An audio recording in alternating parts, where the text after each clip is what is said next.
well. So let's look at these key areas. What are their demands? What both the countries actually seek.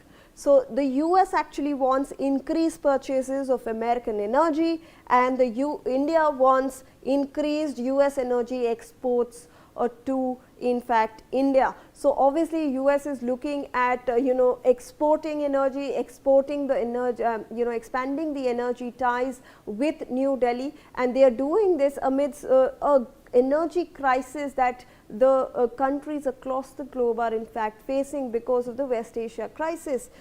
So India will look to expand that with the US. Now what the US wants? Greater market access for US companies, and what India wants is stronger defense and technology partnership. Obviously, US is looking to expand its market access in India. We have a huge population, we have huge talent, and that is what US is looking to in fact capture.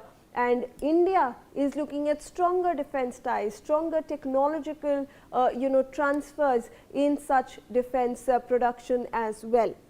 US will also want reduction in India's trade surplus. Currently India has a trade surplus, so US will be looking at reducing that. There is also resolution of trade tariff disputes that India will want. We have been seeing over the past 7 months, which have strained our ties, a lot of tariff on and off, 50%, 25%, it depends on the whims of the US president. We would want to look at a more structured trade architecture between US and India.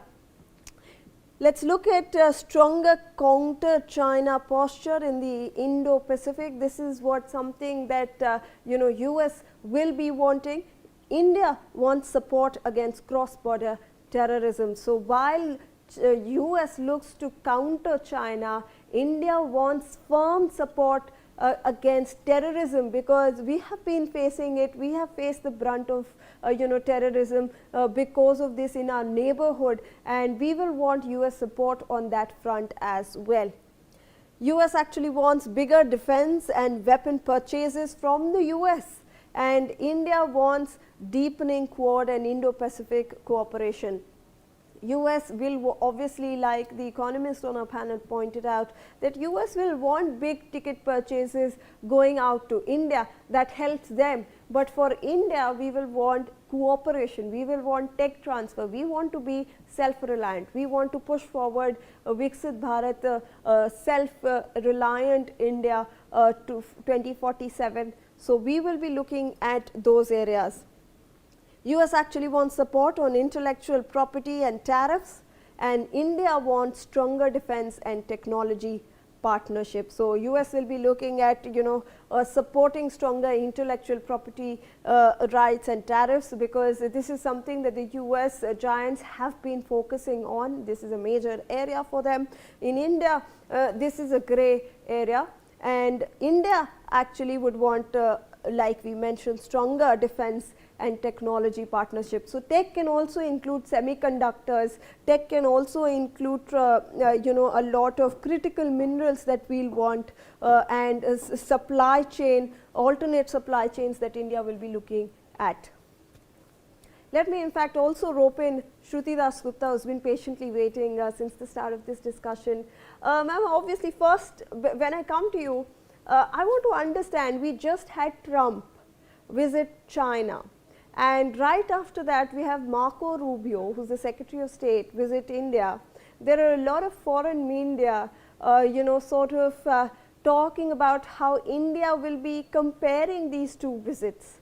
I want to understand from your perspective, is this something that we should also look at, or we should just focus on our trade, we should look at our ties, we should look at the talks that are happening instead of comparing those two visits, because Marco Rubio had to attend the Quad. Greetings to you, your viewers, and my fellow panelists. I learn more every time I hear them.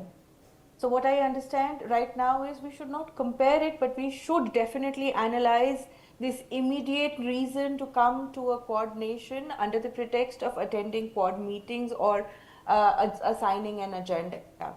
And it comes right at the footsteps of a China visit. And the very reason for the existence of Quad is to control the Chinese expansionist view inside the Indo-Pacific region. So now I believe, it is my personal opinion, that after the visit to China, whatever steps, whether it is the Venezuelan capture of Maduro, whether it is Iran bombardment, whether it is the tariff wars, the on and off of it, whether it was restriction of NVIDIA chips or alteration of it or a version of it only being released, which China rejected to China itself, whether a prospective deal which was in works that did not come through, and they came back almost empty handed from China. All of this shows us that they have probably realized that to control the dragon of China, they cannot do it without the whip that India holds. India is geopolitically extremely important to them. If they thought that by controlling India, by putting it into a corner with their tariff wars, with their blatant, very specific moves against the diaspora that tends to live there, our IT professionals, the kind of back and forth that has been happening without the diplomatic channel involved, you will realize that they were pushing India to a corner, thinking that they can, once it is cornered, they can bell the cat and then use it to growl at the dragon. But that is not how it works with India. And we kind of fought back. We preferred to break away from the 25 years of relationship building that has gone into this US-India camaraderie. We took a step back, we waited, we are still negotiating our trade deals with them, we have not backed out of it, but we are refusing to give our corners. So they've probably by now realized they need to control China. China is not something that they can take on head on without the help of India. And hence the visit to India, starting from Kolkata, which is where the first US consulate was there. I think Washington started it, if my history is correct.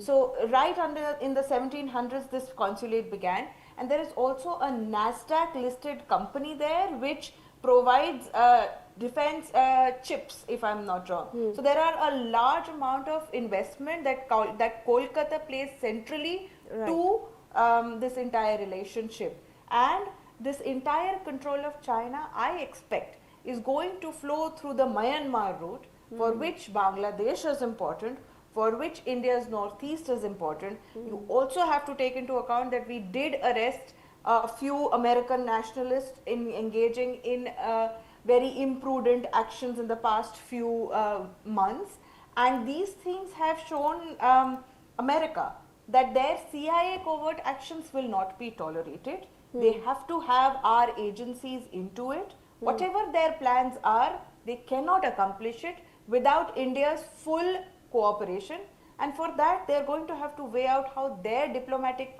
engagement with Southeast Asia, the global South, West Asia, all of Asia actually flows into. Very, very interesting point raised by you over there.